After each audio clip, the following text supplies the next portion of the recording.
Sir నమస్తే. నమస్తే. Sir నేను సైదులు సార్. ఏ సైజు? ఈ చిన్న నెంబర్లో సార్ హుషేన్. ఆ, చెప్పురా బాబు. రానా సార్? చెప్పి అడిగి రావాలి. విఐపీ నువ్వేమన్నా? ఆ, ఆహా విఐపీ బాడకో నువ్వేమన్నా? అది కాదు సార్, నిన్న రమ్మని చెప్పారుగా రానా. మరి రమ్మన్నప్పుడు రావాలి కదా బై. బుధవారం పోయింది, మళ్ళీ ఫోన్ చేసి రావాలన్నా వద్దని మాట్లాడుతున్నావు. బాడకో అట్లనే సార్, చిల్లరగా మాట్లాడు. ఫస్ట్ రా, రమ్మన్నప్పుడు రా. సరే దానికి ఫోన్ చేసి చెప్పాలి. ఏమో విఐపీ నువ్వు ఎమ్మెల్యేవా ఎంపీ రా బై వస్తున్నా అని చెప్పడానికి. అదేం లేదు సార్, కానీ మరి ఫాల్తుగానే ఉన్నావు. నేను రమ్మన్నప్పుడు రా, ఉద్దనూరు మూసుకొని. నీకేం చెప్పినా నేను ఫోన్ చేసి రమ్మని చెప్పిన హుషేన్ వాళ్ళు వస్తురా రావట్లేరని. హుసేన్ వాళ్ళతో నీకేం సంబంధం? బాడకో నీకేం చెప్పిన రా, నీ దగ్గర ఉన్న పేపర్లు తీసుకొని రారా చిల్లరగా అని చెప్పిన. సరే సరే అర్థమైందా? గుద్దనూరు మూసుకొని వచ్చి నీ దగ్గర ఏమన్నా ఇచ్చిపో. సరే. సూర్యాపేట జిల్లా మద్రాల ఎస్ఐ నన్ను ఇబ్బంది పెడుతున్నారని చిన్నేమల సంబంధించినటువంటి ఒక ఎస్టీ యువకుడు క్యూన్యూస్ను రాసడం జరిగింది. అసలు మద్రాల ఎస్ఐ ఎందుకు అతను ఇబ్బంది పెట్టాడు, ఎలాంటి పదజాలం ఉపయోగించిండో ఆ యువకుని మాట తెలుసుకుందాం. బాబు, ఎందుకు నిన్ను ఎస్ఐ తిట్టడం జరిగింది, కారణం ఏంటి? బాబాయ్, ఏం పేరు నీ పేరు? నా పేరు సైదులు సార్. మాది చిన్న నిమ్ల. నా పేరు సైదులు, తాములతండ, మద్రాల మండలం, సూర్యాపేట జిల్లా. అయితే సార్, ఇప్పుడు మా బాబాయ్ పోలీస్ స్టేషన్కి పోయింది సార్. పోలీస్ స్టేషన్కి పోయి పిలిపించిండు. నేను పోయినా, నా భూమి నేను దున్నుకుంటున్నా. Police పిలిపించిండు, SI పిలిపించిండు. పోయినా, అక్కడ మాట్లాడినా. ఏం భూమి వాళ్ళ మీద భూమి దున్నుతున్నాం అంటే నాకు మా బాబాయ్ నాకు భూమి అమ్మిండు, నాకు పట్ట అయింది. నేను ఎప్పటి నుంచో కాస్తులు ఉన్నా, నేను చేసుకుంటున్నా. ఇప్పుడైనా సార్ అట్లా తిరిగి రావడం అంటే కాదు కదా, ఆయనకి పట్ట అయింది కదా, 134 సర్నమ్మల అతను పట్ట అయింది కదా అని వచ్చి పట్ట ఎవరిని ఉందో అతనే భూమి అని చెప్తుంది సార్. అయితే పట్ట నాకు కూడా పట్ట ఉంది, మరి నాకు కూడా ఆయన పట్ట అమ్మిండు, నాకు పట్ట ఉంది. మళ్ళీ పట్ట ఎట్లా అయింది ఏం సంగతి? నేను రికార్డులో ఉన్నా, అన్నింటిలో ఉన్నా, నేను తట్టింపులో ఉన్నా, అన్నింటిలో ఉన్నా అని నేను చెప్పిన సార్. అయితే ఇక పిలిపించి వెనక రోజు మాట్లాడిస్తా, ఇక వెళ్ళిపోరు బాబు అని మా దగ్గర నుంచి వాళ్ళ దగ్గర నుంచి మాట్లాడించుకుని వెళ్ళిపోయింది సార్. వెళ్ళిపోగానే వెనక రోజు నేను పోయినా, మా బాబాయ్ని పిలిపించి మాట్లాడిస్తా, కూర్చోబెట్టి మాట్లాడిస్తా అని చెప్పిండు. వెనక రోజు పోయినా, ఎస్ఐ సార్ దగ్గర పోయినా. ఏం సార్ మరి పిలిపిస్తా అని చెప్పారు కదా, నేను వచ్చిన ఒక ఇద్దరు పెద్ద మనుషులను తీసుకొని వచ్చిన, మరి కూర్చొని మాట్లాడుకుందాం సార్. ఏంటంటే ఆయన ఫోన్ చేసిండు సార్. ఫోన్ చేయగానే నేను రాను, మీరు ఇంకోటి చేస్తా అని చెప్పారు కదా, ఇంకోటిలా ఎవరు భూమి ఏం సంగతి అని తేలిపోతే అతనే భూమి అవుతుంది, నేను ఇంకోటి చేస్తా, భూమి మీద అతనే భూమి అని చెప్పేస్తే నువ్వు భూమి మీద పోయినావు అనుకో, నీ మీద రౌడీ షీటర్ ఓపెన్ చేస్తా, నీకు జైలు పంపిస్తా అని ఎస్ఐ పాత సిఐ ఉంది సార్. పాత సిఐ ఎస్ఐ ఇద్దరు అంతకుముందు బెదిరించారు. ఇప్పుడు కూడా ఈ ఎస్ఐ కూడా వచ్చి ఇక ఇట్లా చేసి మొత్తం బెదిరిస్తుండు చేస్తుండు. ఇక నీకు గుర్తపడలేదు. వెనక రోజు ఫోన్ చేసిండు సార్, సైదులు ఎక్కడ ఉన్న సంగతి మాట్లాడినావు అంటే నేనేం మాట్లాడలేదు సార్, మీరు పిలిపిస్తా అని చెప్పారు, మీ దగ్గర వచ్చినా మీరేమో రెస్పాండ్ కాలే, మీరు ఇక ఏం చెప్పినప్పుడు నేను మళ్ళీ సైలెంట్గా నేను వచ్చేసిన సార్ అని నేను చెప్పిన.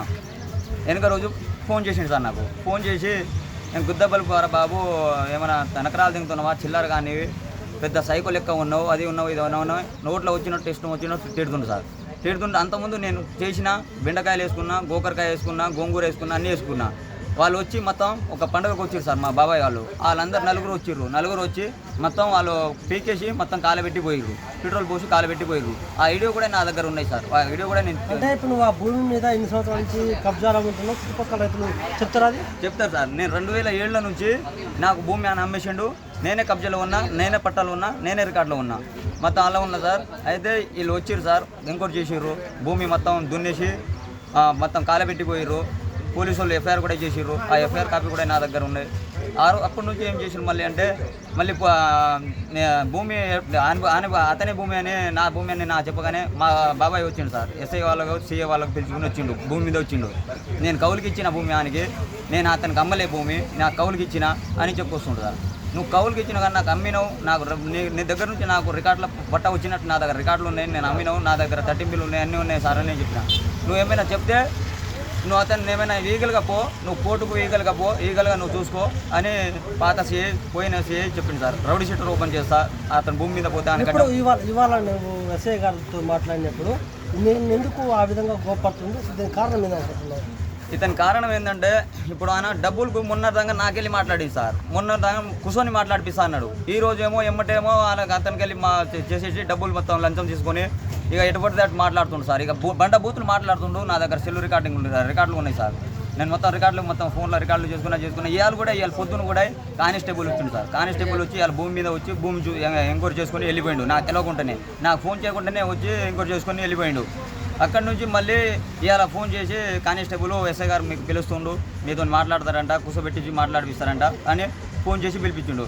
లేదు నాకు నిన్ననే బండబూతులు మాట్లాడిండు, కాగితాల పేపర్ మొత్తం తీసుకొని రమ్మని బండబూతులు మాట్లాడిండు. నేను పోతా అని చెప్తే, సార్ నేను పెద్ద మనుషులు తీసుకొని వస్తా మీ దగ్గరికి అని నేను చెప్తే, పెద్ద మనుషులు లేదు, మీరు ఏమైనా నువ్వు ఫోన్ చేసి నాకు రావడానికి నువ్వేమైనా ఎంపీనా, లేకపోతే ఎమ్మెల్యేనా, నువ్వేమైనా సీఎమా, లేకపోతే నువ్వేమైనా పిఐనా అని అట్లా మొత్తం మా ఘోరంగా అట్లా మాట్లాడుతుంది సార్. ఇప్పుడు నువ్వు ఏం డిమాండ్ చేస్తున్నావు, ఏం కావాలంటున్నావు? అసలు పోలీసు ఉన్నతాధికారులకు ఎస్ఐ మీద ఎలాంటి కంప్లైంట్ చేయబోతున్నావు? ఇప్పుడు మేము మా ఎస్ఐ అప్పుడు ఆయన మా బాబాయ్ కోర్టుకు ఫస్ట్ పోయిండు సార్. మా బాబాయ్ ఫస్ట్ కోర్టుకు పోయి మా బాబాయ్ ఫస్ట్ కోర్టుకు నువ్వు పోయినావా, మీ బాబాయ్ పోయిండా అని అడిగిండు సార్ ఎస్ఐ సార్. అయితే మా బాబాయ్ పోయిండు కోర్టుకు, నేను పోలేదు. మా బాబాయ్ కోర్టుకు పోయినట్టు నా దగ్గర కేవిటీ పేపర్లు ఉన్నాయి అని చూపెట్టిన సార్. కేవిటీ పేపర్లు నా దగ్గర ఉన్నాయి, మా బాబాయ్ పోయింది, కేవిటీ పేపర్లు నా దగ్గర ఉన్నాయి, మీరు చేసిన ఎఫ్ఐఆర్ కూడా మొత్తం నా దగ్గర ఉందని నేను చూపెట్టిన సార్. ఇది ఇట్లా చూపెట్టిన వాళ్ళు చేసిన మొత్తం వాళ్ళు చేసిన మొత్తం అది మొత్తం వాళ్ళు అది కూడా నా దగ్గర ఉంది సార్. అదే అంటే వాళ్ళు నలుగురిది. ఇందులో ఏమన్నా రాజకీయ ప్రమేయం ఉందనుకుంటున్నాను? వాళ్ళ రాజకీయం తోటి వాళ్ళు నడిపిస్తారు సార్. కూర్చొని మాట్లాడుకుందామంటే కూర్చొని మాట్లాడడానికి రావట్లేదు సార్. మా ఊరోళ్ళు అందరూ ఉన్నారు, నేను కొన్నది మా ఊరోళ్ళు అందరు చెప్తారు, మా తండ్రోళ్ళు చెప్తారు, అందరు చెప్తారు. కూర్చొని మాట్లాడుకుందామంటే వాళ్ళు రావట్లేరు, కూర్చొని చేయట్లేడు. అందరికి పైన అధికార వాళ్ళతోటి బలం ఉంది, అలా కండ కవరం ఉన్నాయని మొత్తం అందరితోటి ఫోన్ చెప్పించి ఫోన్ భయపెట్టిస్తుండు, అట్లా చేస్తుండు. అది మొత్తం దందా, మొత్తం రౌడీ మొత్తం దందా నడిపిస్తారు సార్ వీళ్ళు. నేను మొత్తం రికార్డులో ఉన్నా. ముఖ్యంగా మనం చూసినట్టయితే ఎవరైతే చిన్నేమలకు సంబంధించినటువంటి సైదా అనే ఒక రైతు ఉన్నాడో, రైతు ఆవేదన ఏంటంటే అసలు సివిల్ మ్యాటర్లో పోలీసుల ప్రమేయం ఉండకూడదు. ఎందుకంటే ఒకవేళ సివిల్ మ్యాటర్ ఉందంటే వాళ్ళు ఖచ్చితంగా కోర్టు పరిధిలో ఉన్న వ్యవహారం కాబట్టి వాళ్ళు కోర్టు పరిధిలో చూసుకోవాలి. కానీ ఇక్కడ కొంతమంది ఎస్పీ గారు ఆదేశాలు కూడా బేఖాతా చేసి చెప్పొచ్చు. మనం సూర్యాపేట జిల్లా వ్యాప్తంగా కొంతమంది పోలీసులు అత్యుత్సాహం చూపిస్తున్నారు. ఎందుకంటే పైసా ముడితే చాలు ఏ పని సర్ది పెడతామని చెప్తున్నారు. అంతేకాదు ఇక్కడ కొంతమంది రాజకీయ నాయకుల పలుకుబడితో వాళ్ళు ఇక్కడ డ్యూటీలు వేయించుకోవడం జరిగింది.